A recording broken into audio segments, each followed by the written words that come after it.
के बनाए कानून का अध्ययन करने के लिए कमेटी, फिर कमेटी की संस्तुतियों का अध्ययन करने के लिए एक और कमेटी, और इस तरह से कमेटियों का सिलसिला तो चलेगा। और कमेटियों के सिलसिले के साथ जमीनों की बेरोक-टोक बिक्री का सिलसिला भी चलता रहेगा, वो नहीं रुकेगा।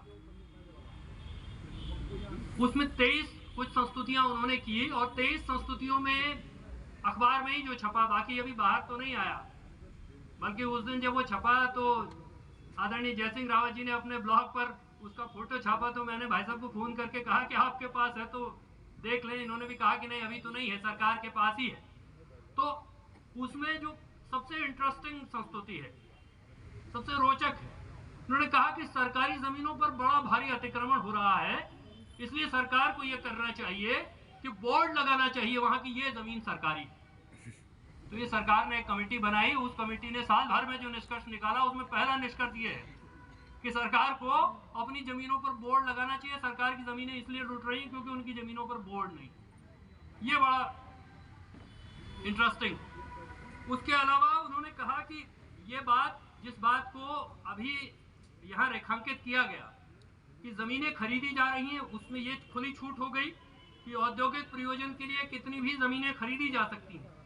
और उस कमेटी के रिपोर्ट में ये बात सामने आई कि जमीन औद्योगिक प्रयोजन के लिए, जिस प्रयोजन के लिए खरीदी जा रही है, कृषि के प्रयोजन के लिए खरीदी जा रही है, लेकिन उसका उपयोग रिजॉर्ट बनाने के लिए हो रहा है। ये कमेटी का जो ब्यौरा अखबार में छपा है उसी में लिखा है कि वो जमीन जिस पर्पस के लिए, जिस प्रयोजन के लिए खरीदी गई, उस प्रयोजन के लिए तो उस जमीन का इस्तेमाल नहीं हो रहा।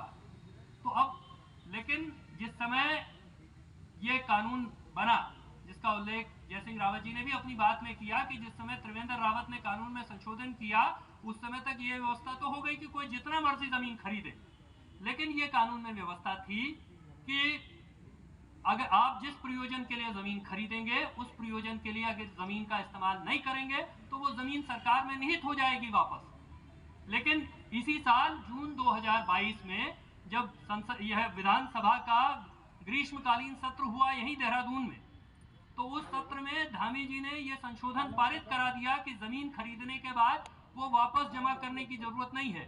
आपने फैक्ट्री बनाने के लिए खरीदी और आपने रिजॉर्ट बनाया, कोई बात नहीं चलेगा, इससे कोई कानून का उल्लंघन नहीं होगा।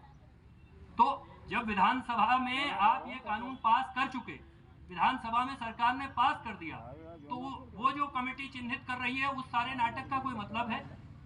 उस सारी बात का कोई अर्थ रह जाता है? उस सारी बात का कोई अर्थ नहीं रह जाता, उस सारी बात का कोई मतलब नहीं रह जाता कि आपकी कमेटी ने क्या चिन्हित किया। क्योंकि जो कमेटी ने बाद में चिन्हित किया, कमेटी की रिपोर्ट बाद में आई और धामी जी ने पहले भूभक्षियों के लिए, जमीन लूटने वालों के लिए ये इंतजाम, ये व्यवस्था कर दी। और उसके अलावा एक और बात जो वो कह रहे हैं कि भाई विभिन्न प्रयोजनों के लिए खरीदी गई भूमि तो में जो भी लोग जमीन यहाँ खरीदे तो वो समूह ग और समूह घ की नियुक्तियों में स्थानीय लोगों को प्राथमिकता दें। ये समिति की संस्तुति है। अब ये संस्तुति किसको है? जो जमीन खरीद रहा है उसको ये संस्तुति करके आप क्या करेंगे? यहाँ तो पहले से है कि भाई स्थानीय उद्योगों में स्थानीय लोगों को 70% नौकरी मिलनी चाहिए, मिल रही है। क्या ऐसा हो रहा है? तो ऐसा तो नहीं हो रहा है। तो इसलिए ये जो सब कमेटी है, ये जो पाखंड है, ये भू कानून भी बोलते रहना है, जमीन भी बेचते रहना है, ये सब एक साथ तो नहीं चल सकता। लेकिन सरकार इसको एक साथ चलाए हुए है, इसलिए वो मुख्यमंत्री भू कानून भी बोलते हैं, इसलिए जमीन के लुटेरों के लिए सहूलियत करने की कोशिश भी करते हैं। और जमीन लूटने में जो छोटा छोटा आकर के बस रहा है उससे मत देखिए, जमीन लूटने में बहुत बड़े बड़े लोग शामिल हैं।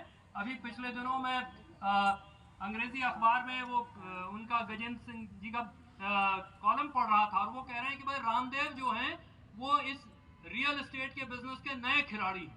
तो ऐसे बड़ा बड़ा खिलाड़ी हैं जो एक छोर से दूसरे छोर तक सारी जमीनें खरीदेंगे, जमीन की लूट करेंगे।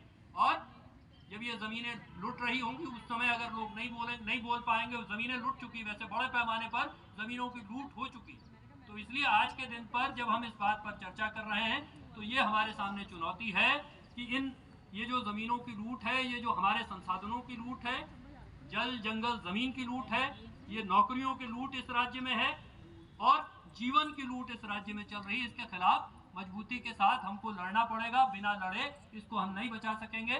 तो आपने मेरी बात सुनी, मैं अखिल गढ़वाल सभा का और खासतौर पर निर्मला दीदी का आभार प्रकट करना चाहता हूं कि उन्होंने मुझे भी अवसर दिया कि मैं अपनी बात यहां से कह सकूं। आप सभी का बहुत बहुत धन्यवाद। इनकलाब जिंदाबाद।